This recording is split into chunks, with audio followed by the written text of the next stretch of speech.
അസ്സലാമു അലൈക്കും വറഹ്മത്തുള്ളാഹി വബറകാതുഹു. ബിസ്മില്ലാഹി വൽഹംദുലില്ലാഹി മാഷാ അല്ലാഹ് ലാ ഖുവത ഇല്ലാ ബില്ലാഹ്. അല്ലാഹുമ്മ സ്വല്ലി അലാ സയ്യിദിനാ മുഹമ്മദിൻ വഅലാ ആലി സയ്യിദിനാ മൗലാനാ മുഹമ്മദ്. അൽഹംദുലില്ലാഹ്. അല്ലാഹു ഒരു ലോക ആഫിയത്തും ബറക്കത്തും സലാമത്തും നമുക്കും വേണ്ടപ്പെട്ടവർക്കും അല്ലാഹു പ്രദാനം ചെയ്യട്ടെ. പ്രത്യേകിച്ച് പ്രിയപ്പെട്ടവരെ, നാളത്തെ മഗ്രിബ് അങ്ങോട്ട് കയറി വരുന്ന ബറാഅത്ത് രാവ്, അല്ലാഹു മോചനം കിട്ടി, നരകമോചനം, സ്വർഗപ്രവേശനം, പാപമോചനം, നമ്മുടെ ആവശ്യങ്ങൾ നിറവേറെ എല്ലാ സൗഭാഗ്യം കിട്ടുന്ന പരിശുദ്ധരാവായി അള്ളാഹു നമുക്ക് അനുകൂലമാക്കി നൽകട്ടെ. എല്ലാ മുഅ്മിനീങ്ങൾക്കും കൊടുക്കട്ടെ. അള്ളാഹു നമ്മുടെ എല്ലാ പ്രയാസം മാറ്റി തരട്ടെ. മരിച്ചവർക്ക് അള്ളാഹു ജന്നത്ത് കൊടുക്കട്ടെ. എല്ലാ മുഅ്മിനീങ്ങൾക്കും മഗ്ഫിറത്ത് കൊടുക്കട്ടെ. ആമീൻ യാ റബ്ബൽ ആലമീൻ. അൽഹംദുലില്ലാഹ്. അള്ളാഹുവിൻ്റെ അപാരമായ നിഅമത്ത് കൊണ്ട് പൊരിശാക്കപ്പെട്ട ശഅബാനിൻ്റെ ഒരു വയസ്സിൻ്റെ അല്ലെങ്കിൽ ഒരു വർഷത്തിൻ്റെ ഏറ്റവും പൊരിശാക്കപ്പെട്ട പ്രധാനപ്പെട്ട ഒരു രാവിലേക്കാണ് നാളത്തെ മഗ്രിബ് അങ്ങോട്ട് ചേരാൻ പോകുന്നത്. പരിശുദ്ധമായ ബറാഅത്ത് രാവ്. നമ്മൾ പറഞ്ഞല്ലോ, ലൈലത്തു ഈദിൽ മലായിക്ക, മലക്കുകളുടെ വാനലോകത്തെ പെരുന്നാളിൻ്റെ രാവാണ്. അല്ലാഹു സുബ്ഹാനഹു വ തആല പ്രത്യേകമായി അവൻ്റെ അടിമകൾക്ക് ബറാഅത്ത് കൊടുക്കുന്ന രാവ്. അതാണ് ലൈലത്തുൽ ബറാഅ. ബറാഅത്തു മിനന്നാർ, ബറാഅത്തു മിനദ്ദുനൂബ്. നരകമോചനവും പാപമോചനവും കൊടുക്കും, സ്വർഗപ്രവേശനം കൊടുക്കും, നമ്മുടെ എല്ലാ ആവശ്യങ്ങളും അല്ലാഹു നിറവേറ്റി തരും. അപ്പോൾ നമ്മുടെ ലൈഫിൽ ഇതേവരെ നടക്കാത്ത സകല ആവശ്യങ്ങളും അള്ളാഹുവിൻ്റെ മുന്നിലേക്ക് വെക്കാൻ പറ്റിയ ഒരു രാവാണ് നാളത്തെ രാവ്. അതിന് നമ്മൾ ഏറ്റവും പ്രധാനപ്പെട്ട് പരിഗണിക്കുന്ന ഒരു അമലാണ് ബറാഅത്ത് രാവിൻ്റെ എന്ന് പരിഗണിക്കേണ്ട അമലാണ്. മിനിമം നമ്മൾ മറ്റുള്ള ദിക്റുകളിലേക്കും മറ്റുള്ള വിശാലമായ ഇബാദത്തുകളിലേക്കും പോകാൻ പറ്റാത്തവരും മിനിമം ചെയ്യുന്ന അമലാണ് 3 യാസീൻ പാരായണം. അതെല്ലാവരും ചെയ്യും. ബറാഅത്ത് രാവിൽ 3 യാസീൻ പാരായണം ചെയ്യാൻ വേണ്ടി ഒരുങ്ങിയിരിക്കുന്നവർ, ബറാഅത്തിൻ്റെ പിറ്റേ ദിവസം, അതായത് ചൊവ്വാഴ്ച പകലിൽ ബറാഅത്ത് നോമ്പ്, ഇത് രണ്ടും റെഡിയായിരിക്കുന്നവർ, ചെയ്യാൻ വേണ്ടി ആഗ്രഹിക്കുന്നവർ നിർബന്ധമായും അറിഞ്ഞിരിക്കേണ്ട ഒരു ടോപ്പിക്കാണ് ഇന്നത്തെ ചർച്ച. അത് ശ്രദ്ധിക്കാതെ പോയാൽ പ്രിയപ്പെട്ടവരെ, ബറാഅത്ത് രാവ് നഷ്ടപ്പെടും, ബറാഅത്തിൻ്റെ നോമ്പിൻ്റെ കൂലി നമുക്ക് നഷ്ടപ്പെടും. ശ്രദ്ധിക്കേണ്ട പ്രധാനപ്പെട്ട കാര്യം ഞാൻ പറയാം. നേരത്തെ പറഞ്ഞിരുന്നു, നമ്മുടെ എല്ലാ ആവശ്യങ്ങളും നടക്കാൻ, പ്രത്യേകിച്ച് പ്രധാനപ്പെട്ട ആവശ്യം പെട്ടെന്നുള്ള മരണവും രോഗവും അപകടവും വരാതെ ആഫിയത്തോടെ ദീർഘായുസ്, റിസ്ക്, ഉപജീവന മാർഗം, കച്ചവടം, വരുമാനം, വാഹനം, കുടുംബം, സന്തോഷം, അതിൽ ബറക്കത്ത്, വിശാലത, അതേപോലെ തന്നെ ആഖിബത്ത്, മരിക്കുമ്പോൾ ഈമാനോടെ മരിക്കണം. മരിച്ചുപോയ നമ്മുടെ വേണ്ടപ്പെട്ട എല്ലാവർക്കും ഇതിൻ്റെ കൂലി കിട്ടണം. ഈ നിയ്യത്തിൽ നമ്മൾ പാരായണം ചെയ്യുമ്പോൾ പിന്നെ ഈ ഓരോ നിയ്യത്തിൻ്റെ കൂട്ടത്തിൽ നമുക്ക് പ്രത്യേകം നിയ്യത്തുകൾ വേറെ ആഡ് ചെയ്ത് കൊടുക്കാം. ഈ യാസീൻ്റെ കൂടെ തന്നെ ചേർത്ത് കൊടുക്കാം, ഒരു വിരോധമില്ല. ഇനി എക്സ്ട്രാ ഒരു യാസീൻ വേണമെങ്കിൽ ആ രാവിൽ ഈ 3 യാസീൻ കൂടാതെ ഏതെങ്കിലും സമയം കിട്ടുമ്പോൾ നമുക്ക് യാസീൻ ഓതാം. അല്ലാഹുവേ, എൻ്റെ ഇന്നൊരു ആവശ്യം, അതിന് പ്രത്യേകം ഞാൻ ഓതുകയാണ്.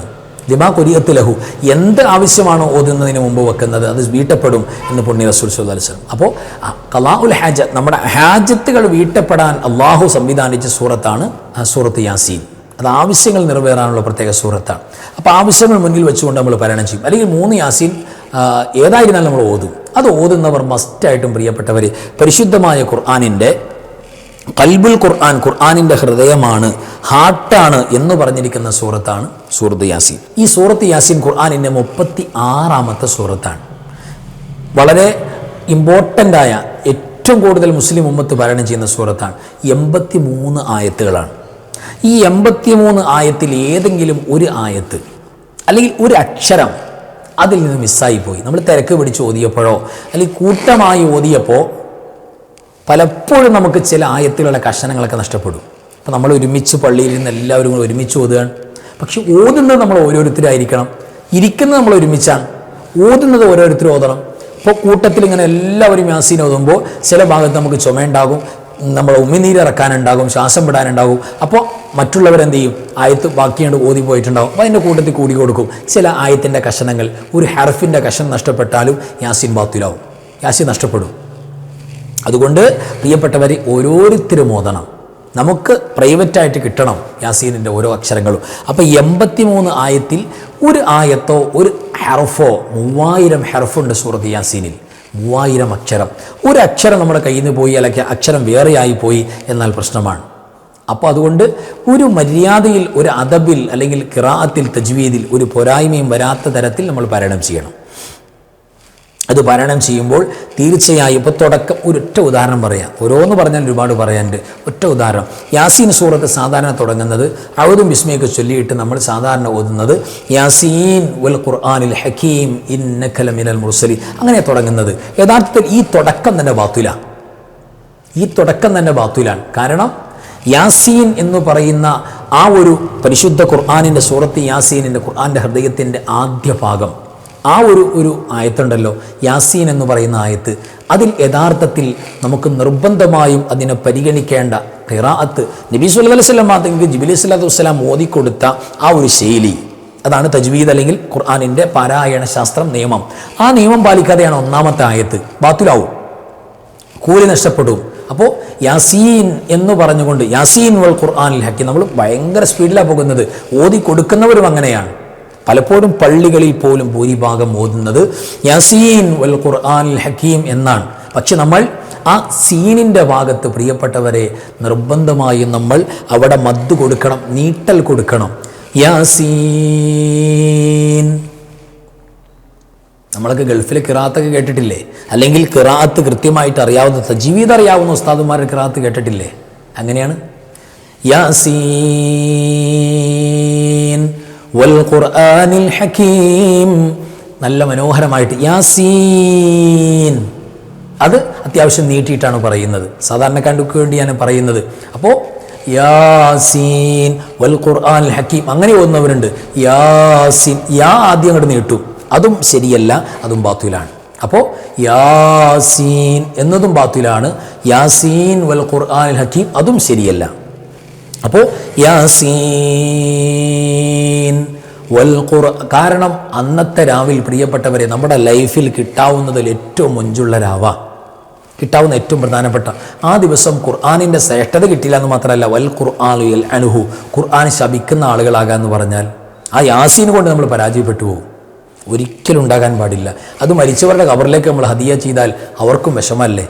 ഒരിക്കലും ഉണ്ടാകാൻ പാടില്ല. ഉദാഹരണം പറഞ്ഞതാണ്, അങ്ങനെ ഓരോ അക്ഷരങ്ങളും ഓരോ നീട്ടുകളും ഓരോ കുറുക്കലുകൾ കൃത്യമായിട്ട് നമ്മൾ മനസ്സിലാക്കാം. അപ്പോൾ യാസീൻ കൃത്യമായിട്ട് ഇപ്പോൾ ഗൾഫിലെ മഹാന്മാരായ പിന്നെ ഖുറാഅുകളുടെ കാരീങ്ങളുടെ ഖിറാഅത്തുകളുണ്ടാകുമല്ലോ, അവരുടെ യാസീൻ ഒരു വട്ടം നമ്മൾ എന്ത് ചെയ്യുക, ഒരു വട്ടം നമ്മൾ കേട്ടിട്ട് മുസഫ് തുറന്നു വെക്കുക, എന്നിട്ട് കേട്ടിട്ട് കൂടെ ഓതുക. ഖിറാഅത്ത് രാവിലെ ഓതുന്നതിന് മുമ്പ് അൽഹംദുലില്ലാഹ്, അപ്പോൾ മനസ്സിലാകും യാസീൻ അവിടെ നീട്ടെത്ര വരുന്നുണ്ട്, അടുത്ത പിന്നെ ശദ്ദുള്ള നൂന് മീമ് മണിക്കുന്നതിൻ്റെ രീതി എങ്ങനെയാണ്, ഓരോ പിന്നെ ആയത്തുകൾ വഖഫ് ചെയ്യുന്നതിൻ്റെ രീതി എങ്ങനെയാണ്, അതൊക്കെ പ്രത്യേകിച്ച് പരിഗണിച്ചു കൊടുക്കണം. മറ്റൊരു ഉദാഹരണം പറയാം. ഖാലൂ യാ വൈലനാ മൻ ബഅസനാ മിൻ മർഖദിനാ ഹാദാ മാ വഅദുർ റഹ്മാൻ. ഭൂരിഭാഗവും യാസീൻ ഓതുമ്പോൾ ഇങ്ങനെ ചേർത്തി ഓതിപ്പോകും. അവിടെ സക്കത്ത എന്ന് പറയുന്ന ഒരു ശബ്ദം മാത്രം നിർത്തി, ശ്വാസം നിർത്താതെ ഒരു ശൈലിയുണ്ട്. ഖാലൂ യാ വൈലനാ മൻ ബഅസനാ മിൻ മർഖദിനാ ഹാദാ മാ വഅദുർ മിൻ മർഖദിനാ. അവിടെ ശബ്ദം നിർത്തണം, ശ്വാസം നിർത്തരുത്, ശ്വാസം വിടരുത്, ശബ്ദം മാത്രം. മിൻ മർഖദിനാ ഹാദാ മാ വഅദുർ റഹ്മാൻ, സ്റ്റോപ്പ് ചെയ്യണം, ചേർത്തി ഓതാൻ പാടില്ല. അവിടെ മീനിങ്, അതിൻ്റെ അർത്ഥം അങ്ങനെയാണ്. അവിടെ ഇങ്ങനെ നല്ല കടകടകടാന്നിങ്ങനെ ഓതിപ്പോകുക. യാസീൻ 3 തീർക്കണമല്ലോ അല്ല എന്ന് കരുതിയിട്ട് ഇങ്ങനെ പടപടേന്ന് ഓതിപ്പോകുന്ന പതിവ്. അങ്ങനെയാണെങ്കിൽ എൻ്റെ പ്രിയപ്പെട്ടവരെ ചുമ്മാ മടക്കി വെച്ചിട്ട് ദുആ ചെയ്താൽ മാത്രം മതി, പ്രശ്നത്തിലേക്ക് പോകണ്ട. മര്യാദക്ക് അതപോടെ ഓതാൻ കഴിയുമെങ്കിൽ മാത്രം നമ്മൾ തുറന്നാൽ മതി. ഇനി യാസീൻ ഓതാൻ അറിയില്ലാത്ത ആളുകളുണ്ടല്ലോ, യാസീൻ ഓതാൻ അറിയില്ലാത്ത ആളുകൾ തീരെ മുസ്തഫ് എടുക്കൂല, ഞങ്ങൾക്ക് കഴിഞ്ഞ കാഴ്ചയില്ല, ഞങ്ങൾ പ്രായമായി എന്നൊക്കെ പറഞ്ഞ് ഒതു കൊടുത്തിട്ട് യാസീൻ തുറന്നു വെക്കണം. എന്നിട്ട് ഓരോ വരികളിലൂടെയും കണ്ണുകൊണ്ട് ഓടിക്കണം, കണ്ണുകൊണ്ട് ഓതണം. ഓരോ വരിയും ഓരോ നെയ്യത്ത് വെച്ച് അള്ളാഹു കൂലി തരും. നമുക്കറിയില്ലാത്തതുകൊണ്ടല്ലേ. തീർച്ചയായിട്ടും അറിയാവുന്നവർ പാരായണം ചെയ്യും. പലരും പറഞ്ഞു, ഉസ്താദ് ഞങ്ങൾ മലയാളത്തിലുള്ള സബീനയുണ്ട്, മലയാളത്തിൽ യാസീൻ വൽ ഖുർആനിൽ ഹക്കീം എന്നൊക്കെ മലയാളത്തിൽ എഴുതിയിരിക്കുന്നുണ്ട്, ഞങ്ങൾ ഓതിയാൽ പോരെ? ഹറാമാണ്. അത് എഴുതലും ഓതലൊക്കെ ഹറാമാണ്. മലയാളത്തിലാണെങ്കിൽ ഹറാമാണ്. ആ പണിക്ക് നിൽക്കണ്ട. നമ്മളൊരു 10 സ്വലാത്തിലിട്ട് അള്ളാഹിനോട് ദ്വാരുന്നാൽ മതി, ഒരു കുഴപ്പമുണ്ടാവില്ല. അബദ്ധത്തിൽ വീടരുത്, അതുകൊണ്ട് പറയുകയാണ്. അപ്പോൾ തെറ്റുകൂടാതെ പാരായണം ചെയ്യണം. അധിക പേർക്ക് സംഭവിക്കുന്ന തെറ്റാണ് ഒന്നാമത്തെ ആയത്തിൽ തന്നെ വരുന്നത്. അതെല്ലാം പ്രത്യേകിച്ച് ശ്രദ്ധിച്ചു കൊടുക്കണം. പിന്നെ പ്രിയപ്പെട്ടവരെ, യാസീൻ 3 യാസീൻ ഓതാൻ വേണ്ടി റെഡിയായിരിക്കുന്നവർ നിർബന്ധമായി അറിഞ്ഞിരിക്കേണ്ട മറ്റൊരു പ്രധാനപ്പെട്ട കാര്യമാണ്, മുസ്ഹഫിൽ നോക്കി ഓതണം. പരമാവധി മൊബൈൽ ഫോണിൽ നോക്കി ഓതൽ ബറാഅത്ത് രാവിൻ്റെ എന്ന് പടച്ചോനെ വിചാരിച്ചൊന്ന് ഒഴിവാക്കണം. കാരണം ഒരുപാട് പുണ്യങ്ങൾ നഷ്ടപ്പെടും.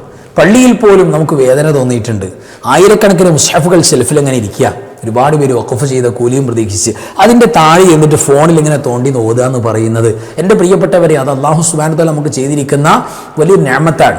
ഏത്? ഈ ഫോണിൻ്റെ ആപ്പ് ഈ ഖുർആനിൻ്റെ ആപ്പൊക്കെ ഡൗൺലോഡ് ചെയ്ത് നമ്മുടെ ഫോണിലുണ്ട് എന്നുള്ളത്, അത് നിർവാഹമില്ലാത്ത ഘട്ടം, വുദു എടുക്കാൻ പോകാൻ പറ്റില്ല, മുസ്ഹഫ് കിട്ടാനില്ലാത്തൊരു സന്ദർഭം, അപ്പയൊക്കെ നമുക്ക് നിർബന്ധമായി ഉപയോഗിക്കാൻ പറ്റുന്ന ഒരു ഉപയോഗം. അതല്ലാതെ നമുക്ക് ഇഷ്ടം പോലെ മുസ്ഹഫ് ഉണ്ട്, സൗകര്യമുണ്ട്, എന്നിട്ട് നമ്മൾ ഫോണിൽ തന്നെ ഒരുപാട് നന്മ നമുക്ക് നഷ്ടപ്പെടുന്നുണ്ട്. മുസ്ഹഫ് എടുക്കൽ പുണ്യം, ചുമക്കൽ പുണ്യമാണ്. ഫോൺ ചുമക്കൽ പുണ്യമാണോ? മുസ്ഹഫിലേക്ക് നോക്കൽ പുണ്യമാണ്. മുസ്ഹഫിന് മുത്തം കൊടുക്കൽ, അതൊന്ന് മുത്തം വെക്കൽ പുണ്യമാണ്. ഫോൺ മുത്തം വെച്ചാൽ ആ പുണ്യം കിട്ടുമോ പ്രിയപ്പെട്ടവരെ? ഒരുപാട് നന്മയല്ലേ പോകാൻ പോകുന്നത്. അതുകൊണ്ട് നിർബന്ധമായും ബറാഅത്ത് രാവിൻ്റെ അന്നെങ്കിലും മുസ്ഹഫ് നോക്കിയിട്ട് നമ്മൾ പാരായണം ചെയ്യണം. മുസ്ഹഫിലേക്ക് നോക്കി പാരായണം ചെയ്യുമ്പോൾ ഒരു യാസീന് 7 യാസീൻ്റെ കൂലിയ, ഒരു യാസീന് 12 ഖത്തം ഓതിയ കൂലിയ. അപ്പോൾ എത്ര കൂലിയാന്ന് നോക്കി? ഒരു യാസീന് 12 ഖത്തം ഓതിയ കൂലിയാണ്. അങ്ങനെയാണെങ്കിൽ ഒരു യാസീൻ ഓതുമ്പോൾ 7 യാസീൻ ഓതിയ കൂലി തന്നെ നമുക്ക് കിട്ടും. അപ്പോൾ എത്ര ഖത്തത്തിലേക്ക് അതിൻ്റെ പ്രതിഫലം കയറും? 1000 കൂലിയാണ് നോക്കി ഓതിയെങ്കിൽ 2000 കൂലിയാണ്. 1000 കൂലിയാണ് നോക്കാതെ ഓതിയെങ്കിൽ 2000 കൂലിയാണ് നോക്കി ഓതുമ്പോൾ. ഭയങ്കര പ്രതിഫലമാണ്. അപ്പം നിർബന്ധമായും നോക്കി ഓതാൻ നിർബന്ധമായും നമ്മൾ അത് പരിഗണിച്ചു കൊടുക്കണം. എല്ലാ സഹോദരന്മാരോടും പറയാം. പിന്നെ സഹോദരന്മാരെ ശ്രദ്ധിച്ചിരിക്കണം. 3 യാസീൻ, ഇടയിൽ നെയ്യത്തല്ലാതെ വേറെ ഒന്നും ഉണ്ടാകാൻ, അജനബിയായ മറ്റു സംസാരം, കലാമ്, മറ്റുള്ള അടുക്കളയിൽ പോയി ബാക്കി പണി ചെയ്യുക ഒന്നും ഉണ്ടാകരുത്. എല്ലാം റെഡിയാക്കി വെച്ചിട്ട് നമ്മളിത് കംപ്ലീറ്റ് ചെയ്യണം. അതിനിടയിൽ മറ്റു സംസാരത്തിലേക്ക് പോകരുത്. വാട്സപ്പ് ഇടയ്ക്ക് നോക്കരുത്. യാസീൻ ഓത്തിൻ്റെ ഇടയിൽ വാട്സപ്പ് നോക്കരുത്. നമുക്ക് വമ്പൻ പ്രതിഫലം നഷ്ടപ്പെടും. ഇടയിൽ കോൾ അറ്റൻഡ് ചെയ്യരുത്. ആ ഒരു 3 യാസീൻ്റെ സമയം നമ്മൾ അള്ളാഹുവിൻ്റെ മുന്നിൽ സമർപ്പിക്കണം. അത് പ്രത്യേകിച്ച് യാസീൻ ഓതുന്നവർ ശ്രദ്ധിക്കേണ്ട ഒരു കാര്യമാണ്. പിന്നെ പ്രിയപ്പെട്ടവരെ, നമ്മൾ ശ്രദ്ധിക്കേണ്ട പ്രധാനപ്പെട്ട ഒരു കാര്യം പരിശുദ്ധമായ 3 യാസീൻ ഓതുമ്പോൾ നെയ്യത്തിൻ്റെ കാര്യമാണ്. ഓരോന്നിലും നെയ്യത്ത്. ഒന്നാമത്തെ നെയ്യത്ത് ആയുസ്സിൽ ആഫിയത്തോടു കൂടെയുള്ള ദീർഘായുസ്. ആഫിയത്തോടു കൂടെയുള്ള ദീർഘായുസ്. ചുമ്മാ ദീർഘായുസ് നെയ്യത്ത് വെക്കരുത്. ആഫിയത്തോടു കൂടെയുള്ള ദീർഘായുസ്. പിന്നെ ഉപജീവന മാർഗം, റിസ്ക്കിൽ വിശാലത. ഭക്ഷണ വിശാലതയ്ക്ക് വേണ്ടി എന്നൊക്കെ ചിലത് കാണാം, ടൈറ്റിലൊക്കെ കാണാം. ശരിയല്ല. റിസ്ക്ക് ഉപജീവന മാർഗം, ഭക്ഷണവും വസ്ത്രവും സൗകര്യവും സമ്പത്തും വരുമാനവും കച്ചവടവും എല്ലാം റാഹത്താകണം, അതിൻ്റെ ബർക്കത്തിന് വേണ്ടിയിട്ട്. പിന്നെയോ ആഖിബത്ത് നന്നാകാൻ, അതിൻ്റെ കൂട്ടത്തിൽ മരിച്ചുപോയ ആളുകളൊക്കെ ആഡ് ചെയ്ത് കൊടുക്കാം. പ്രത്യേക ഉദ്ദേശം ഉണ്ടെങ്കിൽ അതും ചേർത്ത് കൊടുക്കാം. അതാണ് പ്രധാനപ്പെട്ട്. പിന്നെ ഓരോ നാടുകളിലും അതിൻ്റെ നിയത്തുകളൊക്കെ ചേർത്ത് കൊടുക്കാവുന്നതാണ്. പിന്നെ പ്രിയപ്പെട്ടവർ, എപ്പോഴാണ് ഓതേണ്ടത്? അത് ഒരുപാട് തർക്കമുണ്ട്. അസറിൻ്റെ ശേഷം എന്ന് കുറേ പേര് പറയുന്നുണ്ട്, മഗ്‌രിബിന് ശേഷം എന്ന് പറയും. രണ്ടും പറഞ്ഞിരിക്കുന്ന മഹാന്മാരുണ്ട്.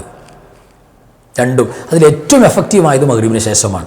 അസറിന് ശേഷവും നമ്മൾ എന്ത് ചെയ്യുക? കഴിയുമെങ്കിൽ ഒരു 3 യാസീൻ. ഇതിന് ഇത്രയും ഒരുപാട് സമയം വേണ്ടല്ലോ പ്രിയപ്പെട്ടവരെ. ഈ നിയ്യത്തുകൾ വെച്ച് തന്നെ അസറിന് ശേഷവും കഴിയുന്നവരൊക്കെ ഓതുക. ഏതായാലും മഗ്‌രിബിന് ശേഷം മസ്റ്റായിട്ട് ഓതണം. ഇനി ഏറ്റവും പ്രധാനപ്പെട്ട ശ്രദ്ധിക്കേണ്ട വിഷയം, പരിശുദ്ധമായ ഖുർആൻ ഓതാൻ പറ്റാത്ത പീരീഡ്സിലുള്ള ഉമ്മമാർ ഒരുപാട് പേര് വിഷമത്തിലാണ്. ഉസ്താദെ, ഞങ്ങൾ എന്താ ചെയ്യുക? ഒരു വർഷത്തിലെ ഒരു രാത്രിയല്ലേ, ഞങ്ങൾക്ക് ആ രാവ് നഷ്ടപ്പെടല്ലേ? ഒരു നിലക്കും നിങ്ങൾ ഭയപ്പെടേണ്ടതില്ല, ഒരു പ്രശ്നമില്ല. ആ രാവ് നിങ്ങൾക്കൊരു പോയിന്റ് പോലും നഷ്ടപ്പെടില്ല. അപ്പോൾ യാസീൻ ഓതാൻ പറ്റാത്ത പീരീഡ്സിലുള്ള സഹോദരിമാർ, ഇനി ഓതാൻ അറിയാത്തവർ, അങ്ങനെ ഉണ്ടാവുമല്ലോ, അല്ലെങ്കിൽ കണ്ണുപിടിക്കാത്തവർ, അറിയില്ല, അങ്ങനെയുള്ളവർക്കൊക്കെ ഡിപ്പെൻഡ് ചെയ്യാൻ പറ്റുന്ന ഏറ്റവും പ്രധാനപ്പെട്ട അമൽ പരിശുദ്ധ റസൂൽ സ്വല്ലല്ലാഹു അലൈഹി വസല്ലം തങ്ങളുടെ മേൽ സ്വലാത്താണ്. അപ്പോൾ അൽഹംദുലില്ലാ ഒരു 100 സ്വലാത്ത് നമ്മൾ നിയ്യത്ത് ചെയ്യുക. നമ്മൾ ഒന്നാമത്തെ പരിശുദ്ധമായ സൂറത്ത് യാസീൻ ഏത് നിയ്യത്തിലാണ്? എനിക്കും എൻ്റെ മുഹബ്ബീങ്ങൾ വേണ്ടപ്പെട്ടവർക്കും ആഫിയത്തോടെ ദീർഘായുസ്. ആ നിയ്യത്ത് വച്ചിട്ട് അതിനു വേണ്ടിയിട്ട് 100 സ്വലാത്ത്. അടുത്ത റിസ്ക്കിൻ്റെ ഉപജീവന മാർഗത്തിൻ്റെ വിശാലത, ബറക്കത്ത്, അതിനു വേണ്ടിയിട്ട് 100 സ്വലാത്ത്. പിന്നെ ആഖിബത്ത് നന്നാകാനും മരിച്ചവർക്ക് കൂലി 100 സ്വലാത്ത്. അങ്ങനെ 100 വീതം പ്രത്യേകം 3 നിയ്യത്തുകൾ വെച്ചിട്ട് നമുക്ക് തുടർച്ചയായിട്ട് പാരായണം ചെയ്യാം. ഒരു കുഴപ്പമില്ല. ഇവിടെ ശ്രദ്ധിക്കേണ്ട പ്രധാനപ്പെട്ട ഒരു കേസ്, സൂറത്ത് യാസീൻ പാരായണം ചെയ്യുന്നവർ വളരെ അടിവരയിട്ടുകൊണ്ട് മനസ്സിലാക്കണം. അത് മുത്തവാലിയായിട്ട്, അതായത് ഓരോ യാസീനും തുടർച്ചയായിട്ട്, അതിനിടയിൽ ഒരു യാസീൻ ഓതിയിട്ട് പിന്നെ അടുക്കളയിൽ പോകുക, പിന്നെ മറ്റു വർക്കിലേക്ക് കടക്കുക, അങ്ങനെ വരാത്ത രീതിയിൽ തുടർച്ചയായി ഓതാൻ വേണ്ടി ശ്രമിക്കണം. ഇടയിൽ സംസാരങ്ങളും മറ്റും പ്രവർത്തനങ്ങളും, വാട്സപ്പ് നോക്കുക, ഫോണിൽ നോക്കുക, ഈ പരിപാടികളൊന്നും ഇല്ലാത്ത തരത്തിൽ തന്നെ അത് കണ്ടിന്യൂ ചെയ്ത് ഓതാൻ വേണ്ടി എല്ലാവരും ശ്രമിക്കണം എന്ന് വളരെ പ്രധാനപ്പെട്ട ഒരു വിഷയം കൂടെ ഓർമ്മപ്പെടുത്തുകയാണ്, പരിഗണിച്ചു കൊടുക്കണം. പിന്നെ അതായത് ചൊവ്വാഴ്ച പകലിന് വേണ്ടിയിട്ട് ബറാഅത്ത് രാവിൽ നമ്മൾ വെക്കാൻ പോകുന്ന, അതായത് നാളത്തെ മഗ്‌രിബിന് ശേഷം നമ്മൾ വെക്കാൻ പോകുന്ന നിയ്യത്താണ് ബറാഅത്ത് നോമ്പ്. ഭയങ്കര സുന്നത്താണ്, മുസ്തഹബാണ്. ഉലമാക്കളൊക്കെ പറഞ്ഞിട്ടുണ്ട്, സൂമു നഹാറഹ, പകൽ നോമ്പ് വേണമെന്ന് ഇബ്നു മാജ തങ്ങൾ കൊണ്ടുവന്ന ഹദീസ് പരിശുദ്ധ റസൂൽ സ്വല്ലല്ലാഹു അലൈഹി വസല്ലം തങ്ങൾ പറഞ്ഞിട്ടുണ്ട്. അതിൻ്റെ രാത്രിയിൽ നിസ്കാരം മാത്രം പോരാ, ഇബാദത്ത് മാത്രം പോരാ, പകലിൽ തീർച്ചയായിട്ടും നോമ്പ് വേണമെന്ന്. ഭയങ്കര കൂലിയുള്ള നോമ്പാണ്. ഈസാ നബി കൊതിച്ചുപോയി, ആ നോമ്പ് പിടിക്കാനും ഈ ഉമ്മത്തിൽ പെടാനും അത്ര വലിയ നോമ്പാണ്. ആ നോമ്പ് ബറാഅത്ത് നോമ്പ്, ശഅബാൻ 15-ൻ്റെ സുന്നത്ത് നോമ്പ് അല്ലെങ്കിൽ ബറാഅത്ത് സുന്നത്ത് നോമ്പ് എടുക്കാൻ ഞാൻ കരുതി. അതോടൊപ്പം ശഅബാനിൻ്റെ ഒരു ദിവസത്തെ നോമ്പ് ഞാൻ കരുതുന്നുണ്ട്. എല്ലാ ദിവസവും നോമ്പ് സുന്നത്താണ്. അതോടൊപ്പം അയ്യാമുൽ ബീദിൻ്റെ സുന്നത്ത് നോമ്പ് ഞാൻ കരുതുന്നുണ്ട്. നീയത്തൊക്കെ വെച്ചു കൊടുക്കുക. ഖളാ വീട്ടാനുണ്ടെങ്കിൽ ഖളാ വീട്ടാനുള്ള നോമ്പും ഞാൻ ഇതിൻ്റെ കൂടെ ഒരു നോമ്പ് ഖളാ വീട്ടാൻ പോവുകയാണ്. പഠിച്ചവനെ ഞാനതിന് കരുതി എന്ന് നീയത്ത് വെച്ചു കൊടുക്കുക. തലേദിവസം രാത്രി, നാളത്തെ രാത്രി. അൽഹംദുലില്ലാഹ്, ഒരു കുഴപ്പമില്ല. ഈ നീയത്തുകളൊക്കെ പ്രത്യേകം നമ്മൾ പരിഗണിച്ച് മനസ്സിലാക്കി തന്നെ മുന്നോട്ട് പോകുക. കഴിവിൻ്റെ പരമാവധി പ്രിയപ്പെട്ടവരെ നന്മയിലൊക്കെ പ്രത്യേകിച്ച് നമ്മൾ പരിഗണിച്ചു കൊടുക്കണം എന്ന് ഓർമ്മപ്പെടുത്തുകയാണ്. അപ്പോൾ അൽഹംദുലില്ലാഹ്, യാസീൻ ഓതാൻ വേണ്ടി ആഗ്രഹിക്കുന്നവർ, തയ്യാറെടുത്തിരിക്കുന്നവർ, അതേപോലെ പരിശുദ്ധമായ ബറാഅത്ത് നോമ്പെടുക്കാൻ ആഗ്രഹിച്ചവർ നിർബന്ധമായി കേട്ടിരിക്കേണ്ട, അറിഞ്ഞിരിക്കേണ്ട മസലകളാണ് പറഞ്ഞിട്ടുള്ളത്. അല്ലാഹു സുബ്ഹാനഹു വ തആല ഉപകാരപ്രദമായ, നമുക്ക് നമ്മുടെ ജീവിതത്തിൽ വലിയ സൗഭാഗ്യം ഉണ്ടാകുന്ന ഒരു രാത്രിയായി നാളത്തെ രാത്രി നമ്മൾ ഈ ക്ലാസ് മറ്റുള്ളവർക്ക് ഷെയർ ചെയ്ത് കൊടുത്ത് അവരും രക്ഷപ്പെടാൻ പാകത്തിലുള്ള ഒരു രാത്രിയായി അല്ലാഹു നമുക്ക് ആ രാത്രി അനുകൂലമാക്കി തരട്ടെ. ആമീൻ യാ റബ്ബൽ ആലമീൻ. അസ്സലാമു അലൈക്കും വറഹ്മത്തുള്ളാഹി വബറകാതുഹു.